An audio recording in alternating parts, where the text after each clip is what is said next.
बिहार में जब से एनडीए की सरकार गई है और महागठबंधन की सरकार बनी है, तब से लगातार नीतीश तेजस्वी मिलकर लोगों को यह दिखाने की कोशिश में जुटे हुए हैं कि इनका जो लक्ष्य था रोजगार देने वाला, वह उसे पूरा करके दिखाएंगे।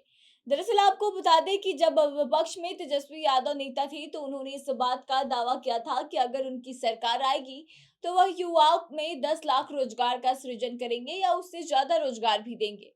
और जैसे ही मुख्यमंत्री नीतीश कुमार और उप मुख्यमंत्री तेजस्वी यादव एक साथ सत्ता में आए, तो उन्होंने फिर से इस बात को दोहराया कि 10 लाख युवाओं को रोजगार दी जाएगी। और इसी क्रम में आपको बता दें कि तेजस्वी यादव जो है वह लगातार युवाओं को खुशखबरी देने में जुटे हुए हैं। इसी कड़ी में एक बार फिर से आपको बता दें कि लोकसभा चुनाव से पहले युवाओं को लुभाने की, या यूं कहें तो रिझाने में, तेजस्वी यादव और नीतीश कुमार फिर से जुट गए हैं।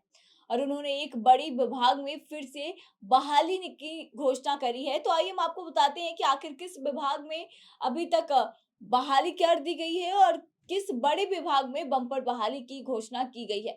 तो आइए हम आपको विस्तार में बताते हैं, लेकिन उससे पहले नमस्कार, मेरा नाम आत्मजा है और आप द बिहार प्रोजेक्ट देख रहे हैं।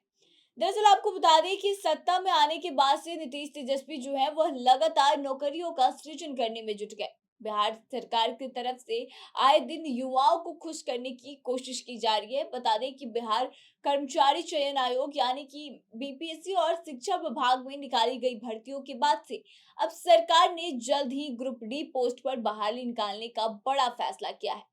इसको लेकर के सरकार की ओर से सभी विभागों और जिलों में खाली पदों की सूची भी मांग ली गई है। सामान्य प्रशासन विभाग में इसको लेकर के सभी विभागों के अपर मुख्य सचिव, सचिव और सचिवों के साथ प्रधान सचिव के साथ साथ प्रमंडलीय आयुक्त और जिलों के डीएम को भी पत्र लिखा गया है। सभी जिलों से जितने भी ग्रुप डी के खाली पद हैं उनकी लिस्ट मांग ली गई है। तो इस तरह से आपको बता दें कि अब जैसे जैसे चुनाव नजदीक आते जा रहा है, वैसे वैसे जो है नीतीश और तेजस्वी युवाओं की समस्या का समाधान करने में जुट गए हैं और युवा वर्ग के लोगों को खुश करने की कोशिश की जा रही है। इसके लिए पहले भी बीपीएससी की तरफ से काफी सारी वैकेंसीज आई थी, उसके बाद से शिक्षा विभाग में भी बहाली निकाली गई और एक बार फिर से ग्रुप डी की पोस्ट के लिए बहाली निकालने का निर्णय लिया गया है। और इसको लेकर के सभी जिलों से जितने भी रिक्त पद हैं उसकी लिस्ट को मांगा गया है। तो ऐसे में देखने वाली बात यह है कि कितनी जल्दी इन सारे पदों पर बहाली की प्रक्रिया जो है वह पूरी की जाती है और क्या 2024 से पहले सरकार जो है वह युवाओं को लुभाने में सफल हो पाती है।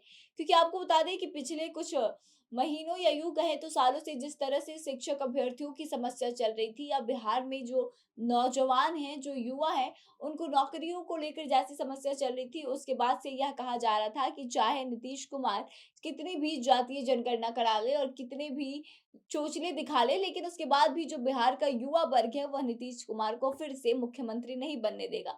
और जो युवा वर्ग नाराज चल रहा है उसका खामियाजा 2024 और 2025 के चुनाव में नीतीश तेजस्वी को उठाना पड़ सकता है। लेकिन आपको बता दें कि अब चुनाव के नजदीक आने के साथ साथ जिस तरह से बिहार सरकार की तरफ से बहालियां निकाली जा रही है, उसको देखकर बिल्कुल ऐसा नहीं लगता कि अगर वाकई में इन पदों पर भर्ती हो जाती है तो फिर युवा वर्ग जो है वह इस सरकार से नाराज रहेगा। तो इसलिए ऐसे में बड़ी बात यह है कि इस पे कितनी जल्दी बहाली की प्रक्रिया पूरी हो जाती है, यह देखने वाली बात है। फिलहाल इस खबर में बस इतना ही। आगे की तमाम खबरों के लिए बने रहे हमारे साथ, देखते रहे द बिहार।